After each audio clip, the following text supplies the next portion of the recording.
You've been discarded. Left behind like yesterday's news. The person who once held your hand now acts as though you never existed. They've built walls so high that even your memory can't scale them. But here's what they don't tell you about avoidance, what they can't admit even to themselves. The running never stops the feeling. The distance never kills the connection. And the silence, that deafening silence they've wrapped themselves in, it eventually becomes unbearable. They will come back, not because they're weak, but because the very mechanism they use to protect themselves becomes the prison that forces them to return. The avoidant attachment style operates on a fundamental contradiction that tears at their psyche every single day. They crave connection while simultaneously fearing it with every fiber of their being. When they pulled away from you, when they created that distance, they weren't rejecting you. They were protecting themselves from the terror of vulnerability, from the overwhelming sensation of needing another human being. Their nervous system interprets intimacy as danger, closeness as suffocation, and emotional dependence as a threat to their very survival. So they ran. They deactivated. They convinced themselves that freedom meant more than love, that independence was worth the price of loneliness. But what happens in the aftermath of their departure is something they never anticipate. The relief they expected transforms into something far more complicated. The space they created becomes a void that echoes with your absence. Every morning they wake up expecting to feel liberated, and instead they feel hollow. The freedom they fought for reveals itself as emptiness. Their mind, so skilled at rationalizing distance, begins to betray them with memories they can't suppress and feelings they can't intellectualize away. The avoidant tells themselves stories to maintain their departure. They list your flaws, magnify your imperfections, construct narratives about incompatibility. These mental gymnastics work for a while, providing justification for their choices. But the human heart doesn't operate on logic. It operates on connection, on bond, on attachment that runs deeper than conscious thought. And no matter how many reasons they compile for leaving, their attachment system knows the truth. They severed something vital, cut off something they actually needed, abandoned someone who mattered in ways they're terrified to admit. The Phantom X phenomenon. Once the avoidant has successfully pushed you away, something insidious begins to happen in their psychological landscape. Your absence creates a vacuum that their mind cannot help but fill. You transform from a real person with flaws and complexities into an idealized phantom, a perfect memory that haunts them in their solitude. This isn't nostalgia. This is their attachment system recalibrating, recognizing that the threat has passed. You're no longer close enough to trigger their defenses, which means their brain can finally acknowledge what they lost.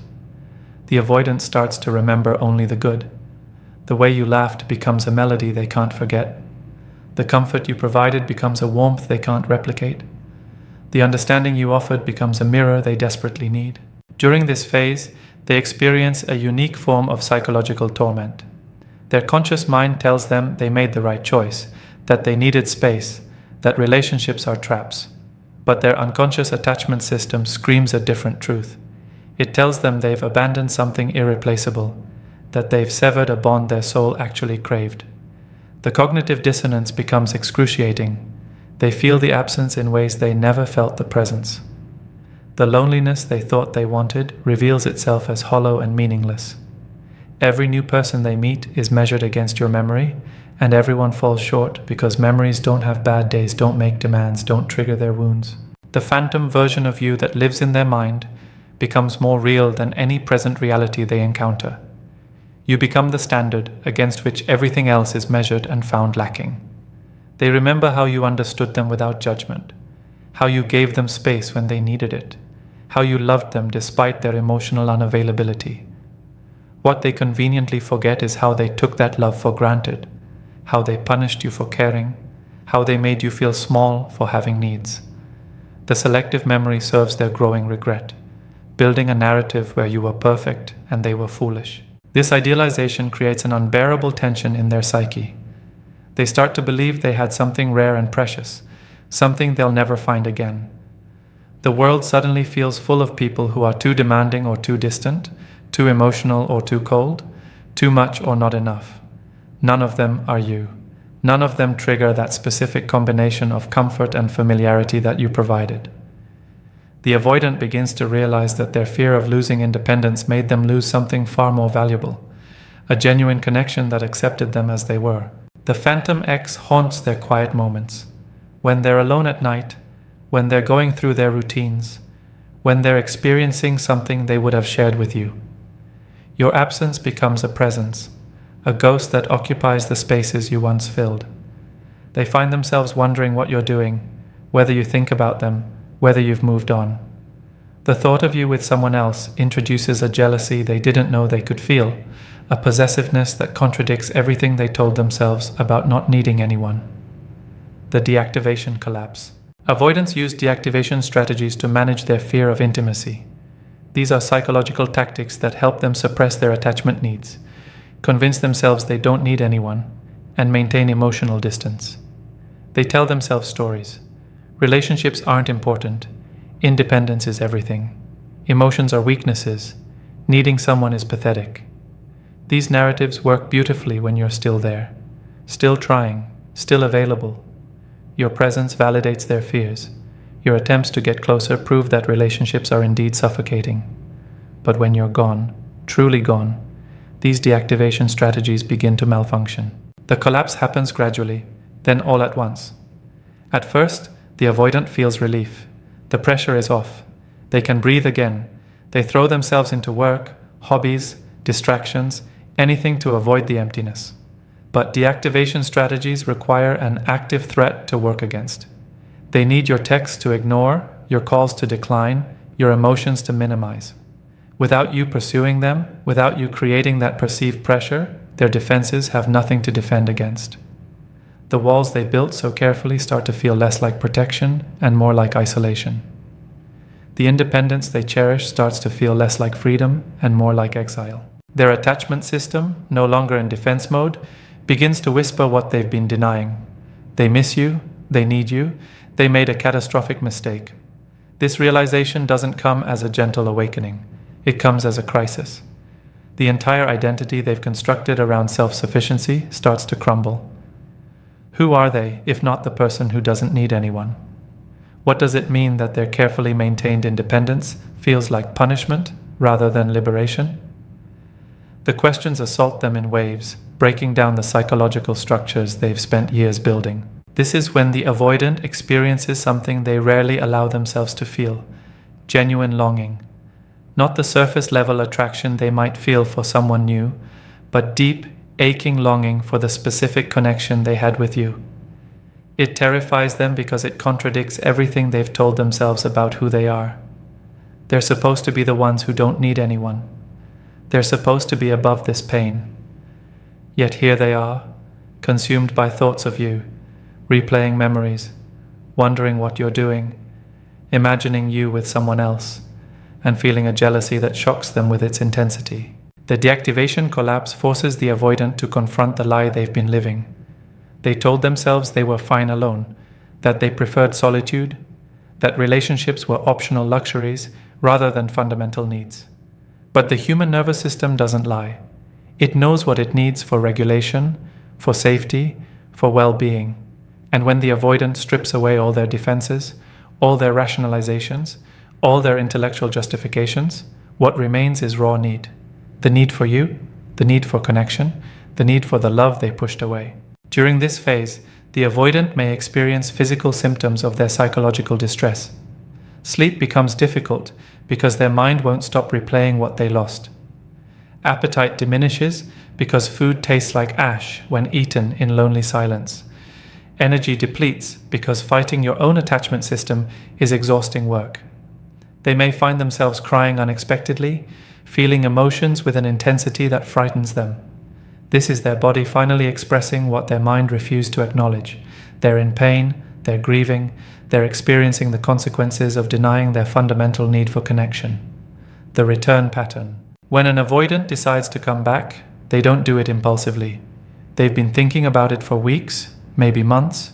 They've rehearsed what they'll say, constructed justifications for their absence, prepared explanations that protect their ego while opening the door. The return is calculated, but the desperation behind it is real. They reach out with carefully crafted casualness, testing the waters, seeing if you'll respond. Their heart pounds as they wait for your reply, though they'd never admit it. They might start with something trivial, a meme, a song, a memory disguised as innocent reminiscence. They're hoping you'll do the emotional labor, that you'll welcome them back without making them confront their behavior. But underneath this careful approach lies genuine panic. The avoidant is terrified that you've moved on, that you've found someone who can give you what they couldn't, that their window of opportunity has closed. This fear drives them in ways their attachment to you never could when you were together. Scarcity activates their desire. The possibility of permanent loss makes them brave in ways that commitment never did. They start to romanticize what you had together, conveniently forgetting all the ways they sabotaged it. They remember your patience as proof of your love, your understanding as evidence of your compatibility, your willingness to accept their limitations as a gift they'll never find again. The avoidance return isn't just about wanting you back. It's about confronting the reality that their coping mechanisms have failed them. Running didn't bring peace. Distance didn't bring clarity. Isolation didn't bring strength. Instead, they discovered that the very thing they feared, emotional dependency, was already embedded in their psyche, whether they acknowledged it or not. Denying it didn't make it disappear. It just made them suffer in confusion, wondering why nothing felt right anymore, why every day felt slightly wrong, why the freedom they fought for tasted like ash. As they prepare to reach out, the avoidant experiences a level of anxiety they typically associate with intimacy itself.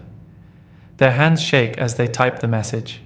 They delete and rewrite it multiple times, trying to strike the perfect balance between casual and sincere, between interested and not too eager. They're performing emotional calculus, trying to determine the exact approach that will open your heart without requiring them to fully expose their own. This dance of vulnerability and self-protection reveals the core of their struggle. They want connection desperately, but they want it on terms that don't make them feel too exposed, too needy, too vulnerable. When they finally send that first message, the waiting becomes torture. Every minute without a response feels like confirmation of their worst fear. They've lost you forever. They check their phone compulsively, their nervous system flooding with stress hormones. If you respond positively, they feel a rush of relief so intense it's almost euphoric. If you don't respond, or respond coolly, they spiral into despair mixed with defensive anger. How dare you not welcome them back immediately? Don't you know how hard this is for them? The entitlement reveals itself in their internal narrative, even as they're simultaneously terrified you'll reject them. The avoidance approach to returning often lacks the full accountability that genuine reconciliation requires. They want to skip past the difficult conversations about why they left, how they hurt you, what patterns need to change. They want to fast forward to the comfort and connection without doing the uncomfortable work of true repair. This isn't malicious, it's protective. Diving deep into their failures, their fears, their profound wounding requires a level of vulnerability that still terrifies them. So they offer surface-level apologies, vague acknowledgments of mistakes, attempts to move forward without fully looking back. The vulnerability crisis. When the avoidant comes back, they're forced into a position they've spent their entire life avoiding: genuine vulnerability. They have to admit they were wrong. They have to acknowledge they need you. They have to confess that their independence was a facade and their departure was a mistake. This is psychological warfare within their own mind. Every word of admission feels like weakness. Every expression of need feels like betrayal of their core identity. Yet they do it anyway because the alternative, living without you, has become unbearable. This vulnerability often manifests as desperation that shocks both them and you. The person who couldn't commit suddenly talks about the future. The person who couldn't say "I love you" now says it with intensity that borders on pleading. The person who needed space now can't stand being apart. It's not manipulation, though it might look like it. It's the pendulum swinging violently in the opposite direction. Their attachment system, suppressed for so long, erupts with force. They feel everything they denied themselves when you were together. The love, the need, the dependency, it all crashes over them simultaneously, and they don't know how to regulate it because they never learned how. The avoidant in this state experiences emotions with a rawness they've spent their life avoiding. They feel exposed, naked, terrified that you'll reject them the way they rejected you. The tables have turned completely, and they know it. They're the ones pursuing now. They're the ones anxious about responses, interpreting silences, wondering if they've lost you forever. It's excruciating for them because they finally understand what they put you through. They finally feel the pain of uncertainty, of wanting someone who might not want them back, of realizing that love requires courage they weren't sure they possessed. This vulnerability crisis often brings the avoidant face to face with their deepest wounds. The childhood experiences that taught them love was conditional, that closeness led to pain, that needing others resulted in abandonment. These memories surface with brutal clarity, no longer buried under layers of deactivation and denial. They see how their past shaped their present, how their survival strategies as a child became their sabotage patterns as an adult. The awareness is devastating and liberating simultaneously. Devastating because they see how much they've lost to their fears. Liberating because awareness is the first step toward change. During this phase, the avoidant may break down in ways they never have before. Tears they've held back for years finally fall. Words they've never spoken finally emerge. Needs they've never acknowledged finally get voiced. This emotional catharsis is both terrifying and necessary. It's the release of decades of suppression, the breaking open of a dam that's been holding back an ocean of feeling. They may not know how to navigate these intense emotions. They may swing between expressing everything and shutting down completely. The vulnerability is so overwhelming that their system still tries to protect them by retreating periodically. The crisis reaches its peak when the avoidant realizes that vulnerability isn't something they can perform once and be done with. It's not a single conversation or grand gesture that fixes everything. Vulnerability is an ongoing practice, a daily choice to remain open even when every instinct screams to close off. This realization can feel crushing. They thought coming back would be the hard part. They didn't understand that staying back, staying open, staying vulnerable would require sustained effort that challenges every protective mechanism they've ever developed. The transformation paradox. Here's the cruel irony that makes this entire dynamic so painful. The avoidance return doesn't guarantee they've changed. They've had a realization, yes. They've confronted their fear, yes. They're willing to be vulnerable, yes. But the underlying attachment wiring, the deep-seated fear of engulfment, the panic that intimacy triggers in their nervous system, none of that disappears just because they've recognized they need you. The same person who comes back begging might, in a few months when safety is reestablished, feel that familiar urge to run again. Not because they don't love you, but because their system still interprets sustained closeness as danger. This is why the avoidance return is both genuine and potentially temporary. The longing is real, the regret is real, the love is real, but the fear is also real, and it doesn't vanish just because they've acknowledged it. When they come back, they're operating from a place of loss and longing, emotions that temporarily override their avoidance. But once they have you again, once the relationship is reestablished and intimacy deepens, their old patterns can resurface. The familiarity breeds contempt not for you, but for the vulnerability that closeness demands. Their nervous system starts sending those old signals. Too close, too much, need to escape. The transformation paradox means that the avoidant exists in a constant state of internal conflict. Part of them has genuinely evolved, has recognized the value of connection, has committed to doing things differently. But another part, the deeply wired protective part, still operates from old programming. This creates a push-pull dynamic even within their own psyche. They want to be close and they want to run. They love you and they resent needing you. They appreciate your presence and they feel suffocated by it. These contradictions aren't signs of bad faith. They're the reality of attempting to rewire attachment patterns formed in childhood. The avoidant who returns has to do more than just come back. They have to actively work against their wiring, challenge their automatic responses, sit with discomfort instead of running from it. They have to build new neural pathways that associate intimacy with safety rather than threat. This requires conscious, deliberate effort over sustained periods. It requires therapy, self-awareness, commitment to growth that goes beyond romantic declarations. Without this work, The return becomes just another chapter in a cycle of approach and withdrawal, of coming close and pulling away, of promising change and repeating patterns. The transformation requires the avoidant to develop distress tolerance they've never had. When intimacy triggers their panic, when closeness activates their flight response, when vulnerability makes them want to shut down, they have to stay anyway. They have to learn to breathe through the discomfort, to recognize it as old fear rather than present danger, to choose connection even when every cell in their body screams for distance. This is brutally hard work. It means feeling everything they've spent their life avoiding. It means sitting in the fire of their own terror and not running. Yet despite this sobering reality, the avoidance return represents something profound. The acknowledgement that connection matters more than comfort. That some people are worth facing fears for. That love, despite its terror, despite its demands, despite its vulnerability, is better than the cold emptiness of perpetual independence. When an avoidant comes back begging, they're admitting that they can't outrun their heart, can't logic away their longing, can't convince themselves that they're better off alone. The return is an act of courage, even if it's not a guarantee of change. It's the avoidant choosing to try, to risk, to hope that this time might be different. They're betting on the possibility that love can heal what fear has broken, that connection can rewire what disconnection has programmed, that with enough awareness and effort, they can become someone capable of the intimacy they've always craved and feared in equal measure.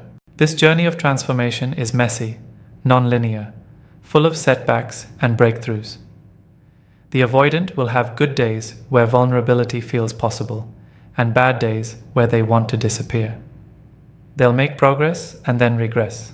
They'll open up and then shut down. But each time they choose to stay, to communicate, to work through the fear rather than running from it, they're building new patterns. They're teaching their nervous system that intimacy doesn't have to equal annihilation, that needing someone doesn't make them weak, that love is worth the risk. The transformation paradox ultimately becomes a choice that the avoidant must make again and again. Not once, but daily. Not in grand gestures, but in small moments of choosing connection over comfort, vulnerability over safety, love over fear. When they come back begging, they're beginning this journey. Whether they complete it depends on their willingness to do the excruciating work of change, and your willingness to hold space for that transformation while protecting your own heart from repeated injury. It's not a fairy tale ending. It's a beginning, messy and uncertain, where real change becomes possible if both people are willing to do the brutal, beautiful work of healing attachment wounds together.